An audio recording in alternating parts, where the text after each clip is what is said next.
लब्बैक अल्लाहुम्मा लब्बैक लब्बैक ला तक ये चलेगा। और अब तक जो है कितने लोग यहाँ पर खाना खा चुके हैं और दिन में आज का जो है ये एंडिंग है, तो कितने लोग जो है यहाँ पर खाना खा रहे हैं। अस्सलाम वालेकुम।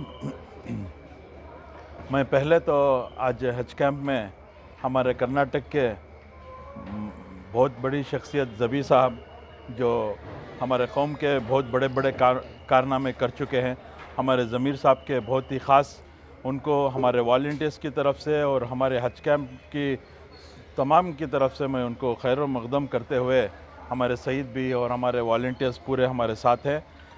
अल्हम्दुलिल्लाह आज हम अभी 2 दिन हमारे बाकी हैं। 15 दिन का टोटली ये हमारा 15 दिन का ये सिलसिला निज़ाम है।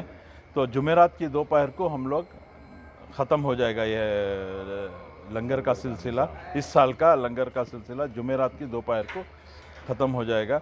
अल्हम्दुलिल्लाह रोज़ाना 30,000 लोग मिनिमम खाते हैं, उसके ऊपर ही हो रहे हैं, 30,000 के ऊपर ही हो रहे हैं। हम लोग 25,000 करके थे, लेकिन जो हिसाब से हमारा रोज़ चावल जा रहा है और हमारे वॉलंटियर्स जो खिदमत करके ये आ रहे हैं, और लास्ट एक 8 दिन से तो हमारे यहाँ बहुत सारे अतराफ़ के जितने भी कॉलेज के स्टूडेंट्स भी बहुत आ रहे हैं। तो इस वजह से मजमा जो हम 25,000 का मजमा पकड़ के चल रहे थे, उससे और ज़्यादा काफ़ी ज़्यादा हो गया।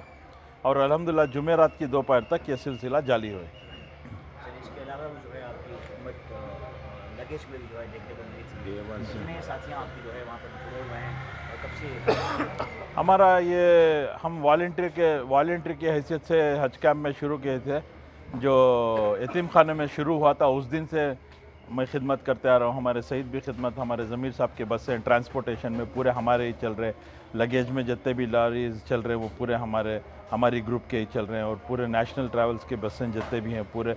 और डे 1 से जब से बेंगलुरु से हाजियों का सिलसिला शुरू हुआ अल्हम्दुलिल्लाह, तब से ये सिलसिला ज़मीर साहब का, हमारी पूरी ज़मीर साहब की टीम का अल्हम्दुलिल्लाह चल लेके है।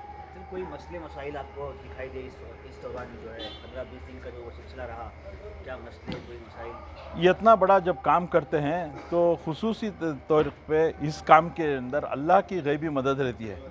तुम दूसरे को से भी काम में चले, अल्लाह की उतनी गैबी मदद नहीं रहती है, क्योंकि हम लोग अल्लाह के मेहमानों की खिदमत कर रहे हैं। जो अल्लाह के मेहमानों की खिदमत करते हैं, हर काम आसानी के साथ अल्लाह मियाँ करा देता है। तो जितनी भी बड़ी काम, जितनी भी बड़े बारिश 2 दिन से बहुत ज़बरदस्त बारिश आ, इसके बावजूद भी पूरे आराम से खा के, कुछ हमारे वॉलंटियर्स को किसी को क्या भी तकलीफ़ होने नहीं दिया। अल्हम्दुलिल्लाह बहुत आरामी से अच्छी तरीके से अच्छा खिला के, और अल्हम्दुलिल्लाह इतनी अच्छी लज्जत, कोई भी ये नहीं बोलता कि ये होटल वाले जितने भी हैं वो आके यहाँ खा रहे हैं, ये कहाँ से इतना लज्जत आ रहा है बोल रहे। तो हमारे ज़मीर साहब के इखलास और हाजियों की बरकत से अल्हम्दुलिल्लाह ये कारवां चलता रहा। और एक शरा हम लोग यहाँ पे एक गरीब बच्ची की वॉलंटियर की शादी भी कराया अल्हम्दुलिल्लाह, तो उसमें भी बहुत वॉलंटियर्स पूरे मिलके, लेडी वॉलंटियर्स और हमारे जितने भी वॉलंटियर्स हैं पूरे मिलके ये शादी भी कराई इस बार। किसकी शादी थी? ये एक वॉलंटियर जो 6 महीने से उनको पैसे नहीं होने की वजह से शादी नहीं हो रही थी, तो हमको मालूम पड़ा कि अब ज़मीर साहब का लंगर चल रहा है, तो उस दिन हम बिरयानी भी पका दिए, और जो शादी के जो ज़रूरत के चीज़ें हैं वो पूरा पलंग बीरू पूरा हम लोग वॉलंटियर्स हम लोग मिलके पूरे कर दिए। हाल ही में बीदर ज़मीर अहमद खान साहब को कैंप का दौरा किया, लेकिन पिछली कुछ ऐलानात सुनने में आया, किस चीज़ का ऐलानात? ज़मीर साहब जो ट्रांसपोर्ट और फूड में जो काम कर रहे हैं, क्योंकि ये ज़मीर साहब का ये डिपार्टमेंट है, इसलिए जितने भी वॉलंटियर्स को इससे पहले 1200 को उम्रा पे ज़मीर साहब भेज चुके हैं। और इस बार भी दोनों तरफ फूड और ट्रांसपोर्ट में 500 से ज़ायद वॉलंटियर्स हैं, तो उनकी लिस्ट बनाओ, जो ऑलरेडी जा चुके हैं उनको छोड़ के जो फ्रेश जो काम करते आ रहे हैं, जिनको मौका नहीं मिला उम्रे को जाने का, तो उनको ज़मीर साहब इस बार बकरीद होते एक मन भेजता हूँ करके वादा करके। कितने वाले एक 500 से ऊपर जाएगा, 500 वॉलंटियर्स तक का बोल। इसमें मेल फीमेल भी है? हाँ दोनों भी।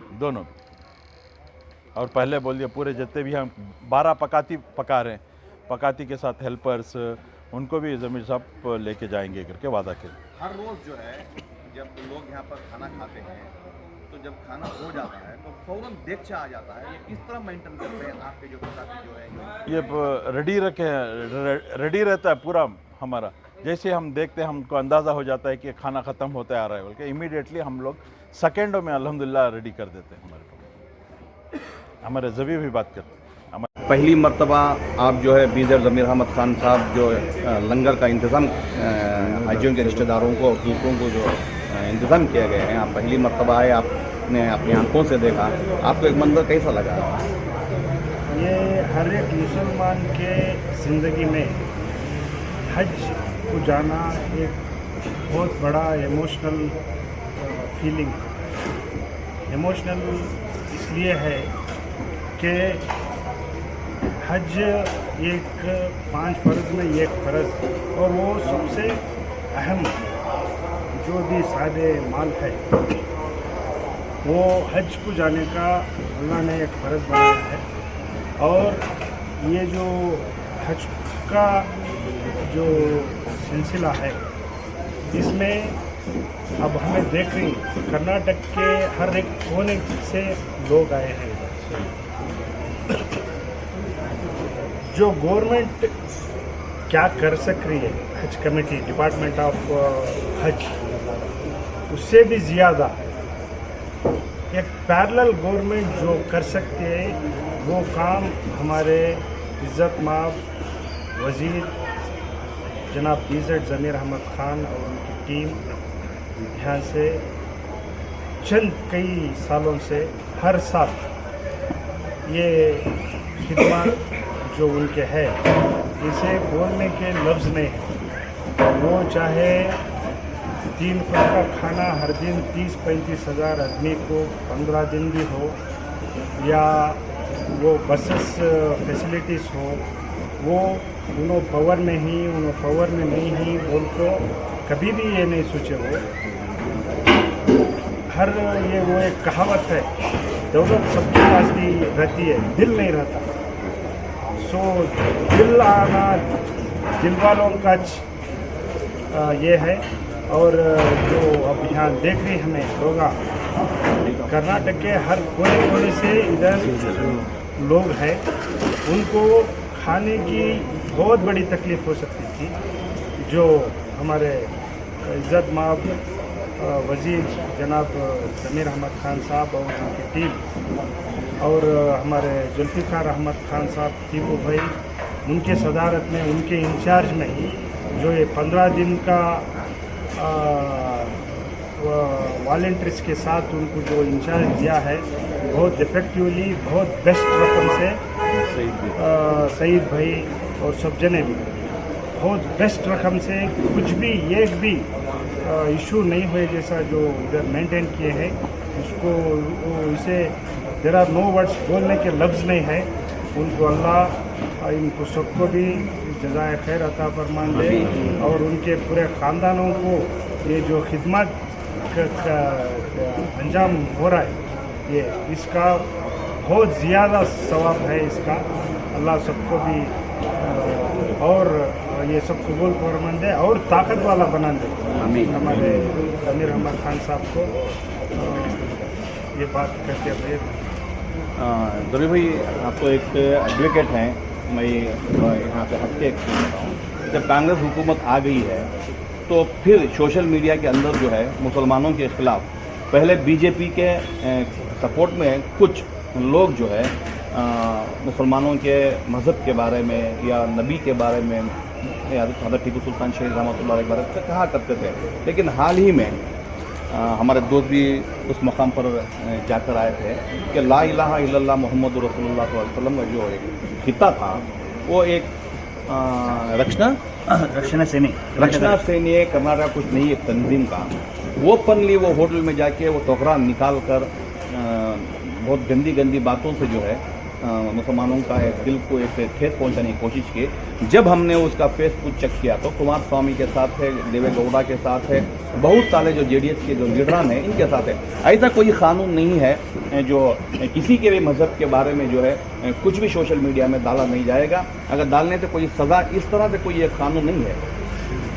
अभी सेक्शन 153 ये आईपीसी बोलता है कि creating enmity between groups on the basis of religion, on the basis of color, on the basis of class, ये जो है संगीन जुर्म है, ये नॉन बेलेबल ऑफेंस है।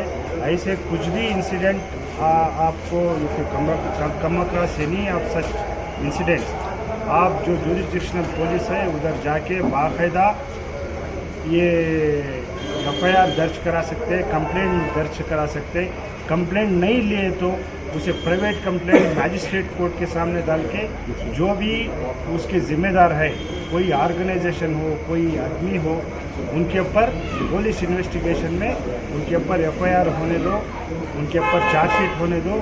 वो 4 साल 5 साल कोर्ट फिरने दो, तब ये छोड़ को देखो मोबाइल में आता है, देखो हमें उधर ही उसको ख़त्म नहीं करना, उसको एक लॉजिकल एंड को ले लेके जाना उनको के वो, ताकि उनको डर हो।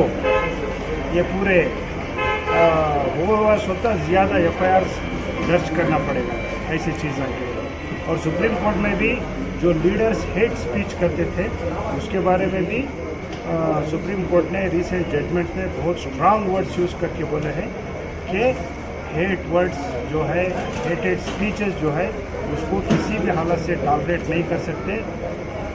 उसको ये वॉलेंटरली सो मोटो पुलिस वाले कंप्लेंट लेना है या नहीं लेने पे पुलिस वालों के ऊपर एक्शन ले सकते हैं, ऐसा जजमेंट कानून है। तो इसको पूरा यूज़ करके टॉलरेट करने का और जो भी चल रहा है चलने दो बोल को करने का ये ठीक नहीं। तो इसके ऊपर जो भी अग्रीव पार्टी है वो कानून के दायरे में लड़ सकते हैं। आखिरी सवाल आपके साथ पूछना चाहता, मंडिया का जो इदरीस जिसका कत्ल हुआ है, वो कत्ल का इल्ज़ाम जो है पुनीत कहरहल्ली के ऊपर आया है, अभी साबित नहीं हुआ है। लेकिन ताज्जुब की बात यह है, डीजे हल्ली के नौजवान पत्थर मारे तो यूपीए में आज तक जो है वो जेलों में बंद है। जिसने एक वीडियो भी शाये किया था उसने कि हमी ने इसका कत्ल किया, लेकिन ताज्जुब की बात है 2 महीने में उसे बेल हो गई। 307 करने से 6 महीने बाद बेल होती है। जब मर्डर केस के मुजरिम को शायद अभी वो तय नहीं हुआ है, तो फिर भी जो है 2 महीने में उसे बेल हो गई। ये किस बेस के ऊपर बेल होगी? नहीं, जब वो एफआईआर बनाए थे, कंप्लेंट बनाए थे, बेल मिलने के ऊपर so many factors played important role. क्या प्रूफ है? प्राइमा फेसी केस बोलते हैं जिसको। प्राइमा फेसी केस क्या है, रिकवरी क्या है, वहाँ आई विटनेसेस थे क्या, ये सभी चीज़ जो है बेल देने में they play a vital role. तो मेरे ख्याल से ये केस ऐसा था कि जहाँ कोई भी आई विटनेस नहीं थे, नंबर 1। नंबर 2, रिकवरी कुछ नहीं था।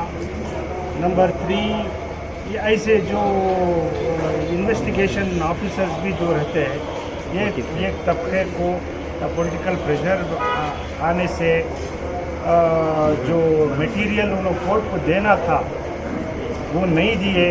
तो ये पूरे चीज़ें बेल होने में they play vital role. Sir